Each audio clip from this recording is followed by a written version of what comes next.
Dari pihak terkait.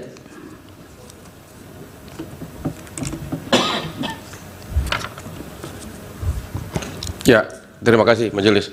Kepada ahli, pertanyaan pertama adalah apakah masih perlu ditafsirkan pasal 47 Undang-Undang MK yang menyatakan putusan Mahkamah Konstitusi berlaku seketika menjadi hukum positif, ya tadi disebutkan erga omnes.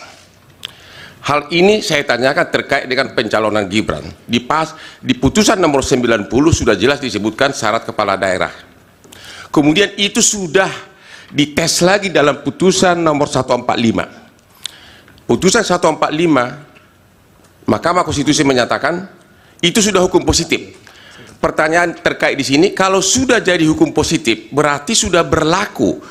Kalau sudah berlaku berarti syarat dalam peraturan PKPU 2003 tersebut udah otomatis dirubah dengan putusan MK tersebut karena sudah otomatis berlaku.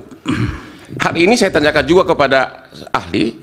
Baru-baru ini Mahkamah Konstitusi merubah pasal 310 ayat 1 KUH pidana, yaitu pencemaran nama baik.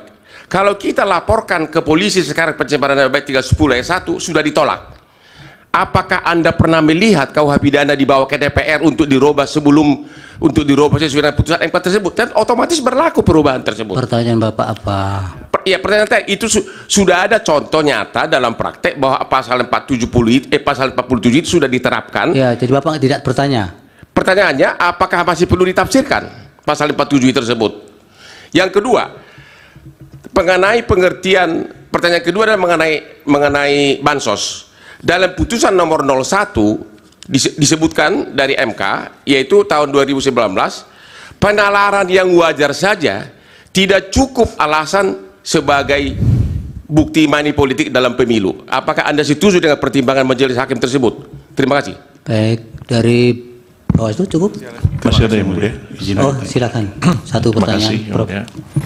Saudara ahli, Mahkamah Konstitusi pernah melakukan judicial constraint dalam kasus Bovendigul, ya, seorang calon bupati yang memang belum memenuhi syarat jeda berapa tahun setelah jatuh pidana, tapi tetap diloloskan oleh KPU. Tapi kasus itu sebenarnya sudah pernah dibawa ke Bawaslu dan ke Pengadilan Tinggi Tun, tapi diabaikan KPU, sehingga pada saat terakhir Mahkamah melakukan judicial constraint dengan membatalkan pencalonan yang bersangkutan dan memerintahkan pemungutan suara ulang tanpa mengikut sertakan calon yang bersangkutan. Apakah ini relevan dibandingkan dengan kasus yang sekarang disidangkan di Mahkamah Konstitusi ini? Kita mengetahui bahwa pencalon Pak Gibran itu telah diterima oleh KPU dan beberapa kali di-challenge, antara lain di-challenge, dilawan di DKPP, di kode etik, tapi tidak ada satupun putusan dari Bawaslu maupun juga putusan dari pengadilan yang menyatakan itu adalah satu yang tidak sah tapi terus dilaksanakan oleh KPU.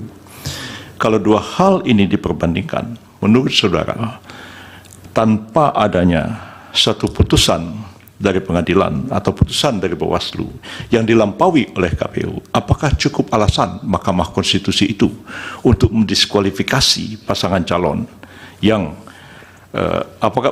dan memerintahkan pemungutan suara ulang tanpa mengikut sertakan calon yang bersangkutan? Karena putusan yang satu. Yang kedua, apakah saudara ahli berpendapat bahwa putusan dari satu Majelis Kode Etik, ya, ataukah DKPP itu membawa implikasi ke bidang hukum? Menurut ahli, apakah kode etik yang diputuskan oleh DKPP atau MK-MK itu adalah apa yang dalam filsafat hukum dianggap sebagai suatu norma yang lebih tinggi daripada satu norma undang-undang? Ataukah putusan kode etik itu sebenarnya tidak lebih tinggi daripada undang-undang karena pembentukan Majelis Kode Etik dan merumuskan kode etik itu justru adalah perintah dari undang-undang seperti undang-undang pemilu, undang-undang KPK, dan lain-lain sebagainya. Mohon ahli menjelaskan soal ini. Dari Bawaslu. Terima kasih yang mulia.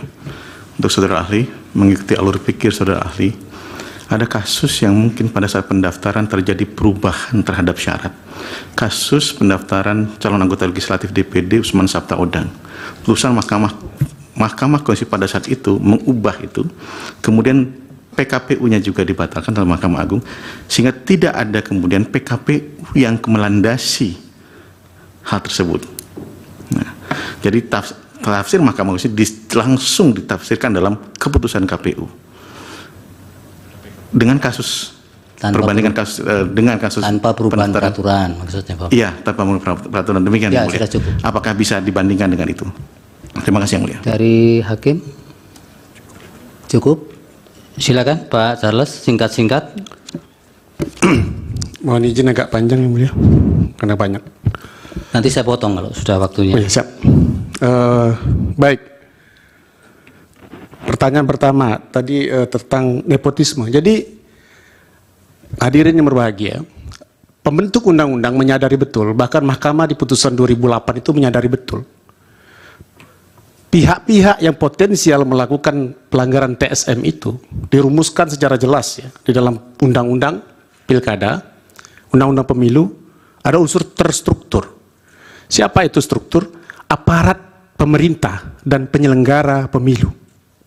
Artinya, kalau kita urai, siapa itu aparat pemerintah? Mulai dari presiden, ya, sampai jajaran di bawahnya, sampai kepala desa. Itu adalah pihak-pihak yang potensial melakukan pelanggaran secara terstruktur. Secara sadar, politik hukum kita memang mengarahkan ke situ. Kenapa? Faktanya dalam setiap penyelenggaraan pemilu, yang melakukan pelanggaran terstruktur itu memang dua pihak itu. Kalau nggak penyelenggara pemilu, ya aparat pemerintah. Makanya kemudian kenapa dalil di 2014, ya, di mana pada saat Pak Jokowi maju pertama kali dalam pilpres, berhadapan dengan Pak Prabowo, itu dalil pelanggaran TSM-nya tidak mengarah kepada aparat pemerintah, tidak mengarah kepada Pak SBY yang pada waktu itu sebagai petahana yang kemudian tidak ikut lagi, tapi lebih banyak mengarah kepada penyelenggara pemilu yang didalilkan oleh Pak Prabowo pada waktu itu penyelenggara pemilu melakukan pelanggaran TSM. Tapi 2019 pelanggaran TSM diarahkan ke aparat pemerintah, yaitu mulai dari presiden. Kebetulan Pak Jokowi menjadi peserta juga. 2024 Pak Jokowi tidak menjadi peserta, tapi tetap pelanggaran TSM itu diarahkan juga ke beliau selaku pimpinan tertinggi dari pemerintah kita.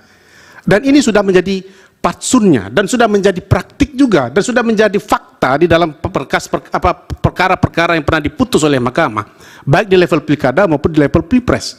Tadi saya sudah katakan, bukan mahkamah tidak memeriksa perkara itu, bukan mahkamah tidak menyatakan bahwa dia tidak berwenang, bukan mahkamah menyatakan dia tidak berwenang, tapi lebih kepada tidak terbuktinya dugaan pelanggaran TSM pada saat 2019.